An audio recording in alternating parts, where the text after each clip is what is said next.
This channel does not promote any violent, harmful, or illegal activities. All content provided by this channel is meant for an educational purpose only. SIR অর্থাৎ special intensive revision এখন কিন্তু 3D মডেলে হবে। এই 3D মডেলের মাধ্যমে কিন্তু এখন সমস্ত ভোটার ভেরিফিকেশন সম্পন্ন হবে। অনেকেই জানেন অনেকেই জানেন না যে এই 3D মডেল কি বা এই 3টা ডি বা 3D কেন বলা হচ্ছে, এটার মাধ্যমে কিভাবে ভেরিফিকেশন হবে, বাংলাদেশিদের কি হবে, উদ্বাস্তুদের কি হবে, যাদের কাছে ভোটার কার্ড বৈধ রয়েছে তারা কিভাবে প্রমাণ করবে যে তারা বৈধ ভারতীয়, এবং যাদের কাছে বৈধ নেই তারা ডুপ্লিকেটভাবে বানিয়েছে তারা কিভাবে প্রমাণ করবে, যাদের কাছে শুধুমাত্র আধার কার্ড রয়েছে তারা কিভাবে এই ডিডির মাধ্যমে কিন্তু নিজেদের নাম নথিভুক্ত করাতে পারে, বা এই যে নতুন লিস্ট আসবে ড্রাফট লিস্ট সেখানে তাদের নাম তুলতে পারে। আমরা ডিটেলসে দেখব এই যে চিহ্নিতকরণ, মুছে ফেলা এবং বিতাড়িত করা এগুলোর মানে কি, বা এই 3টা ডি এর মাধ্যমে কি কি বোঝানো হয়েছে সমস্ত কিছু ডিটেলস আমরা দেখব। এবং নিয়মে কিন্তু বিশেষ একটু পরিবর্তন, সেটা কিন্তু আমরা ডিটেলসে দেখে নেব। কি পরিবর্তন চলুন আমরা ডিটেলসে এবার দেখে নিই। এখানে আপনারা দেখতে পাচ্ছেন পরিষ্কার করে বলা হয়েছে যে SIR এর সঙ্গে ডিডিডি হবে। ডিডিডি কি? 3টা ডি এর মানে আমি এর আগের ভিডিওতে বলেছি, আমি এই ভিডিওতে আপনাদের বলে দেবো, টেনশন করার কোনো দরকার নেই।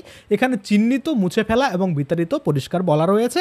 নিয়মে বিরাট পরিবর্তন। নিয়মে কি পরিবর্তন? দেখুন নিয়মটা ওরকমই রয়েছে, জাস্ট এখানে ট্রাম যুক্ত হয়েছে, সেটা হচ্ছে ডিডিডি, বা আমরা বলতে পারি ডিটেক্ট, ডিলেট এবং ডিপোর্ট। এই 3টা ডি এর মানে কিন্তু এটা। এবার এটা কি? ডিটেক্ট মানে হচ্ছে চিহ্নিত করা, খুঁজে বের করা, আর ডিলেট মানে হচ্ছে মুছে ফেলা, যেটা আমি আপনাদের দেখাচ্ছি মুছে ফেলা, এবং তারপরে ডিপোর্ট মানে কি হচ্ছে বিতাড়িত করা, মানে এই যে যারা বাইরের রয়েছে তাদের সোর্স যেখানকার তাদের সেখানেই পাঠিয়ে দেওয়া। আশা করি আপনারা বুঝতে পারছেন। তাহলে এই যে SIR রয়েছে, SIRটা কিসের মাধ্যমে হচ্ছে? ডিডিডি বা ডিডিডি মডেলে কিন্তু এই SIR আমাদের পশ্চিমবঙ্গে হচ্ছে, যেটা বিহারের ক্ষেত্রেও আমরা দেখেছি, এবং অন্যান্য যে স্টেট রয়েছে সেখানেও কিন্তু এই যে ডিডিডি বা 3D মডেল, সেই মডেলেই কিন্তু SIR হবে। তাহলে এটুকু আপনাদের ক্লিয়ার যে SIR এর সঙ্গে যে ডিডিডি হচ্ছে সেটা নিয়ে কিন্তু আপনাদের কোনো রকম ডাউট থাকার কথা না, কারণ আমি ডিডিডির মানেটা বলে দিলাম। এবার আমরা দেখব যে ডিডিডির প্রথম ডি এর অর্থাৎ কি বলেছে, বা চিহ্নিত কিভাবে করা হবে, দ্বিতীয় ডি অর্থাৎ মুছে ফেলা বা ডিলেটেড কিভাবে করা হবে, এবং তৃতীয় ডি যেটা ডিপোর্ট বা বিতাড়িত কিভাবে করবে সেটা যদি আমরা দেখি।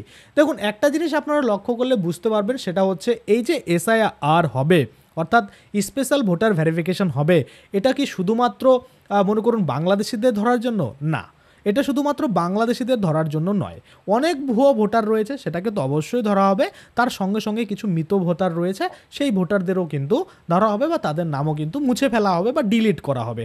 এবার কথা হচ্ছে আপনারা কিভাবে বুঝবেন যে এই যে 3টা ডি রয়েছে তার মধ্যে কোন ক্যাটাগরিতে আপনারা পড়বেন, বা কোন কোন ডকুমেন্ট আপনাদের দেখাতে হবে, এটাও আমি আপনাদের শেষে বলবো। তার আগে আমি আপনাদের বলে দিই, প্রথম ডি যে রয়েছে সেটার মানে আমরা দেখেছি, এর আগের ভিডিও তো আমরা দেখেছি, প্রথম ডি এর মানে হচ্ছে ডিটেক্ট করা, লুকিং ফর, সার্চ করা মানে খুঁজে বের করা, আগে ডিটেক্ট করা মানে আগে চিহ্নিত করা যে এই যে ভোটার এটা হচ্ছে অবৈধ, এই যে ভোটার এটা ইনঅ্যাক্টিভ ভোটার, বা এই যে ভোটার এটা বৈধ নয়, এভাবে খুঁজে বের করা, বা এই যে ভোটার এটা মৃত ভোটার, এভাবে কিন্তু খুঁজে বের করবে বা ডিটেক্ট করবে। তাহলে প্রথম ডি এর মানে আপনারা বুঝতে পারলেন।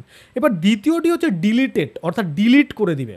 ধরুন খুঁজে বের করলো এই ব্যক্তি ভোটার, চিহ্নিত করলো মৃত ভোটার, সেক্ষেত্রে তার নামটা ডিলিট করে দিবে। দেখা গেল এই ব্যক্তি রোহিঙ্গা, এই ব্যক্তি অনুপ্রবেশকারী, অবৈধ বাংলাদেশি, তার ভোটার লিস্টে নাম রয়েছে, তাকে চিহ্নিত করা হয়েছে, সেক্ষেত্রে তাদেরটা ডিলিট করে দেওয়া হবে। তাহলে প্রথমত ডিটেক্ট করা হলো প্রথম ডি দিয়ে, দ্বিতীয় ডি দিয়ে ডিলিট করা হবে, এবং তৃতীয় ডি কিছু কিছু ভোটার রয়েছে যারা মৃত, তাদের তাহলে ডিলিট করে দিল, শেষ হয়ে গেল। তাদের তো ডিপোর্ট করার কোনো ব্যাপার নেই, তারা তো অন্য দেশ থেকে আসেনি যে তাদের আবার ডিপোর্ট করবে, তাই না?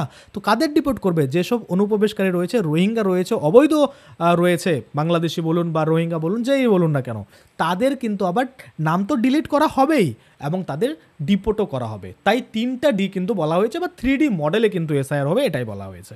অর্থাৎ প্রথমত প্রথম ডি দিয়ে ডিটেক্ট করা, দ্বিতীয় ডি দিয়ে ডিলিট করা, এবং তৃতীয় ডি তখনই ইউজ হবে যখন আপনি বাইরের, অর্থাৎ আপনাকে ডিপোর্ট করা। এভাবেই কিন্তু আপনাদের এই যে SIR সেটা কিন্তু সম্পূর্ণ হবে। এবং SIR এর ক্ষেত্রে আমরা দেখেছি অনেকেরই এখনও মানে সন্দেহ রয়েছে কোন বয়সের ক্ষেত্রে বা কখন জন্মগ্রহণ করলে কোন ডকুমেন্ট আপনাদের লাগবে। আমি আপনাদের একটু ছোট্ট করে দেখাতে চাইবো।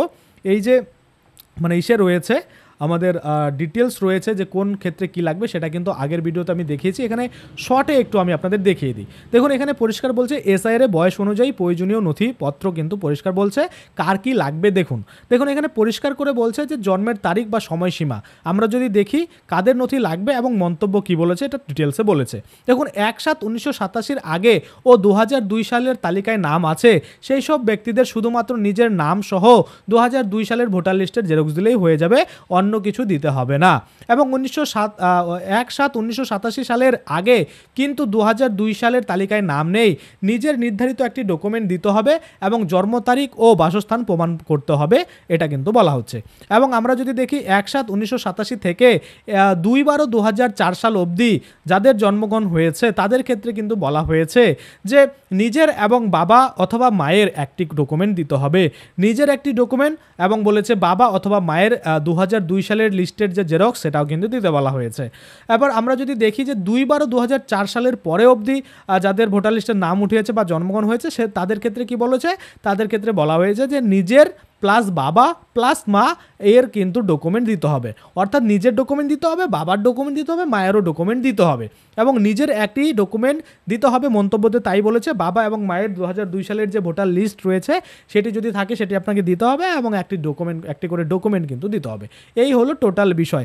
এবং এছাড়াও কিন্তু 11টা টোটাল নথি বলেছে। আমরা যদি দেখি এর আগের ভিডিও তো আমরা দেখেছি যে 11টা নথি কী কী, এখানে আমরা দেখতে পাচ্ছি শর্টে আমরা ফটাকসে দেখে নেব যে কী কী বলেছে। আপনি কেন্দ্রীয় বা রাজ্য সরকারি কর্মচারী বা অবসরপ্রাপ্ত কর্মচারী হলে আপনার সেই পরিচয়পত্র দিতে হবে। দ্বিতীয়ত বলেছে আপনার নামে 1987 সালের 1 জুলাইয়ের আগের নোটিশ যদি থাকে, কেন্দ্র বা রাজ্য সরকারের ব্যাংক অ্যাকাউন্ট হতে পারে, পোস্ট অফিসের অ্যাকাউন্ট হতে পারে, এলআইসি হতে পারে, সেটা দিলেও হয়ে যাবে।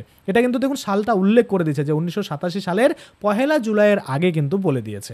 তারপর তৃতীয়ত বলেছি জন্মের শংসাপত্র, চতুর্থত বৈধ পাসপোর্ট, পঞ্চমে বলেছে যে কোনো বোর্ড বা বিশ্ববিদ্যালয় থেকে পাওয়া শিক্ষা সংক্রান্ত যে সার্টিফিকেট সেটা, এবং 6 নম্বরে বলেছে সংশ্লিষ্ট এলাকায় স্থায়ী বসবাসকারী যে শংসাপত্র সেটা, এবং তপশিলি উপজাতি বা অন্যান্য অনগ্রসর যদি শ্রেণীভুক্ত হয়ে থাকেন তাহলে সেটার যে শংসাপত্র সেটা দিলেও হয়ে যাবে।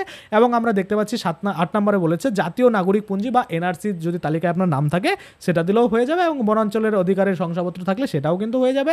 10 নম্বর বলছে রাজ্য সরকার বা স্থানীয় প্রয়োজনীয় প্রশাসনের তৈরি করা পারিবারিক যে রেজিস্টার সেটা দিলেও হবে। এবং 11 নম্বর বলছে সরকার প্রদত্ত জমি বা বাড়ির নথি বা দলিল বা পর্চা বা খতিয়ান যদি আপনি দিতে পারেন তাহলেও কিন্তু হয়ে যাবে। তো এগুলো থেকে যে কোনো একটা যদি আপনি শো করাতে পারেন তাহলেই কিন্তু আপনার যে এসআইআর সেটা কিন্তু অনায়াসে ভেরিফিকেশন হয়ে যাবে। আশা করি তাহলে আপনারা বুঝতে পারছেন যে কোন ব্যক্তিদের ক্ষেত্রে বা কোন ব্যক্তিরা কোন ডকুমেন্ট দিবেন, এবং এই 3টা যে ডি রয়েছে এটার মডেল বা 3D মডেলটা কি, আপনারা কিভাবে নিজেদের ভেরিফিকেশন করাতে পারেন, সমস্ত কিছু নিয়েই কিন্তু আমরা আলোচনা করলাম। এরপরও অনেকের মনে কোশ্চেন থাকবে। এবার অনেকে বলবেন যে দাদা পর্চা বা খতিয়ান বা এই যে জমির দলিল এটা কত সালের লাগবে। দেখুন আপনার এই 3টা ক্যাটাগরি যে রয়েছে 1987 সালের আগে, 1987 সাল থেকে 2004 সাল অবধি এবং 2004 সালের পরে, এই 3টা ক্যাটাগরির মধ্যে আপনি কোনটাতে পড়েছেন সেটার উপরে ডিপেন্ড করবে। যেমন আমরা দেখলাম 1987 সালের আগের যদি আপনার পোস্ট অফিসের অ্যাকাউন্ট থাকে, ব্যাংকের অ্যাকাউন্ট থাকে, যে কোনো সরকারি মানে সরকারি কেন্দ্র বা রাজ্য সরকারের যে কোনো নথি থাকে সেটা কিন্তু আপনি ইউজ করতে পারবেন, সেখানে সালটা কিন্তু উল্লেখ করেছে। কিন্তু এই যে পর্চা বা খতিয়ান বা জমির তথ্য এটার ক্ষেত্রে সাল যেহেতু উল্লেখ করেনি সেক্ষেত্রে আমরা বলতে পারছি না। যখন অফিসিয়াল নোটিফিকেশান আসবে ডিটেলসে সেখানে বলা থাকবে, তারপরেই কিন্তু বলা যাবে যে আপনার যে খতিয়ান বা দলিল সেটা কত সালের হতে হবে। আশা করি আপনারা বুঝতে পারছেন। আজকের জন্য ভিডিওটা এখানেই শেষ করব। যদি আপনাদের কোনো রকম কোশ্চেন থাকে অবশ্যই কমেন্টে কিন্তু জানাবেন, সেটার রিপ্লাই কিন্তু আমি আপনাদের দিয়ে দেবো। এবং আপনারা তাছাড়া কিন্তু আমাদের টেলিগ্রাম হোয়াটসঅ্যাপ গ্রুপ রয়েছে, সেই ডেসক্রিপশনে লিঙ্ক পেয়ে যাবেন, সেখানে জয়েন হয়েও কিন্তু আপনার মনে যা কোশ্চেন রয়েছে সেগুলোর উত্তর কিন্তু পেতে পারেন। তো আজকের জন্য ভিডিওটা এখানেই শেষ করছি। প্রথমবার চ্যানেলে আসলে অবশ্যই চ্যানেলটাকে সাবস্ক্রাইব করে পাশের বেল আইকনটাকে এনেবল করে রাখবেন, তাতে করে কী হবে যখনই আমি এই ধরনের কোনো ভিডিও বানাবো সেটার যে নোটিফিকেশন সেটা কিন্তু আপনার কাছে পৌঁছে যাবে। তো আজকের জন্য ভিডিও এখানেই শেষ করছি। ধন্যবাদ।